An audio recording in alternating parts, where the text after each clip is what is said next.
Scream 6, the newest horror movie out on the big screen for you guys to go and check out right now. It's the sixth installment in the Scream franchise. Why not? If you've seen the other five, might as well go see this one. Hey, I mean, every Scream fan's going to go see this, aren't they? Well, we're going to talk about it anyway, so smash your thoughts down below, smash that like button, click subscribe, and let's talk Scream.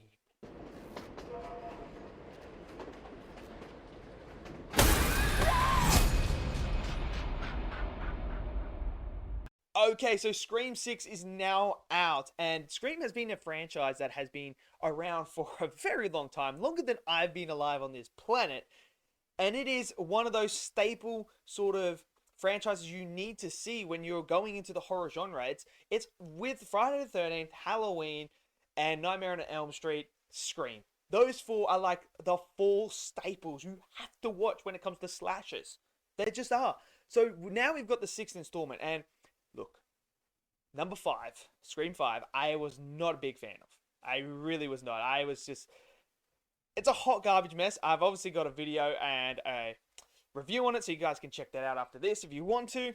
But let's talk about 6. Now, I saw the trailers. I had high hopes for this one. I was like, I didn't like 5, but hey, I'm always there for a good slasher. I enjoy horror movies. I do. And the trailers were great, and I was like, yes, this kind of looks like it could be my jam. Now, I think this one is a lot better than number 5.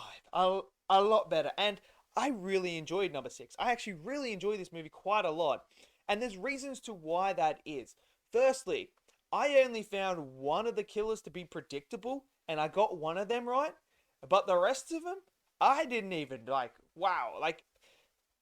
Talk about throwing a curveball, and the twist ending with their motive and why they're doing it. I was just like, okay, I was not expecting that at all. So that was all good. Their twists and turns in that final sort of ending, that final act, was good. Because I was like, wait a second, so who is the killer? At one point, I was like, I'm pretty confident it's this person. But then I'm like, second guessing myself because I'm like, what? Is it this person or this person? So them having that non-predictability when it came to the killers, unlike 5, where you kind of predicted it from the start, made more sense. And I was just like, okay, now we're getting somewhere. I like the story as well behind this and the whole motivation of why this is occurring. I enjoyed that aspect and I liked it. So for me, that all worked. And I must say, the one thing that they did right, that which they didn't do in Scream 5, is when you find out who the killers are, and you go back and you think about all the kills that happened, they make sense. Where in 5, you had one where he was standing there, the dude who was the killer was standing there just as a normal person, while his girlfriend, who is like a 5-foot gnome, is stabbing Dewey and lifting him up with a knife. And I'm sitting there like, that's physically impossible. So it doesn't work. It doesn't make sense. Where in this movie, that didn't happen.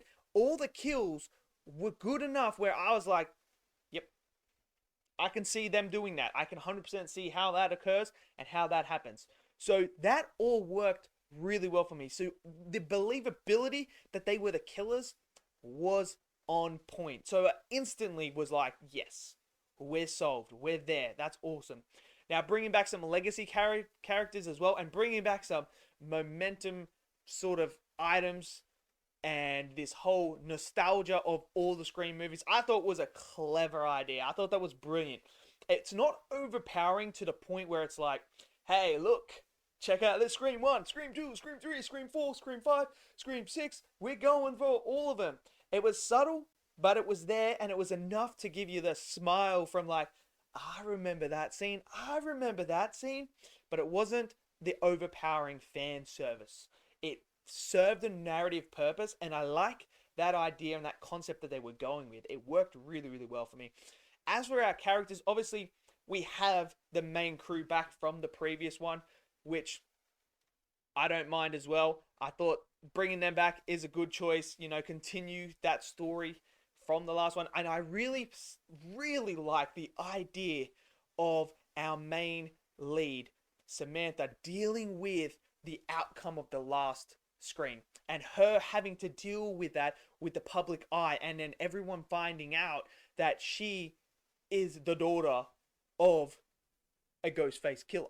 I love that idea. Like, that just is brilliant. And then having her cope in the public eye, being famous, people with the theories, the conspiracy theories about what happened, it worked on so many levels for me. And I was like, yes, we're getting that deepness. We're diving into the psychological aspect of this character and how she has to deal with it.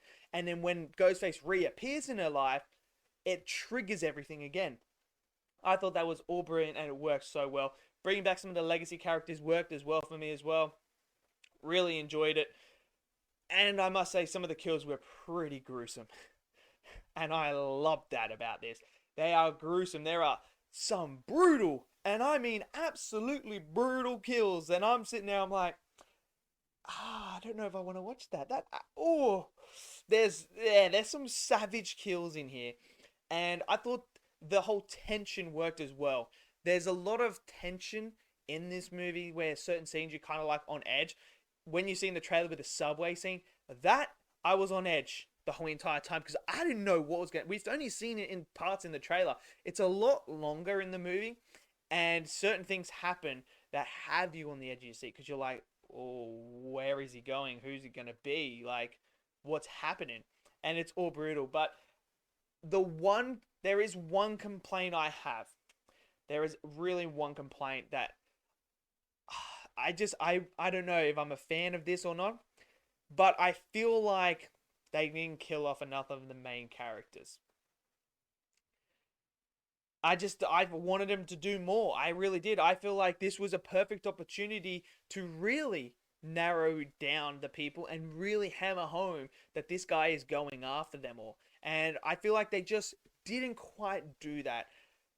But I did like how they were making fun of the whole sequels and everything. And when she's going rallying through, she's standing there with them all there, rallying through the suspects and like how horror movies are made and everything like that. And how legacy characters, they can be killed off now. It doesn't matter. It's all about the franchise. It's not about sequels anymore. People write and build franchises, which is, it's funny because it's so true in today's society that most people aren't there thinking about making a trilogy of movies. They're not thinking about making a sequel or an original. They're thinking about, okay, so I'm going to make the first one, but I need to make sure I can be able to make a franchise with this, because that's where cinema's heading at this point. It's all about franchises. That's where all the money is. So I thought that was funny that they were making jokes of it. Look, the practical effects were great. I really enjoyed this movie. It's definitely a lot better than the previous Scream. Where I rank it, I don't know. Stay tuned for that, because I'm going to drop a short about my Scream ranking, so get ready for that. Yeah, so let me know your comments down below. Smash that like button, click subscribe, and I'll see you guys next video. Until then, stay safe and peace out.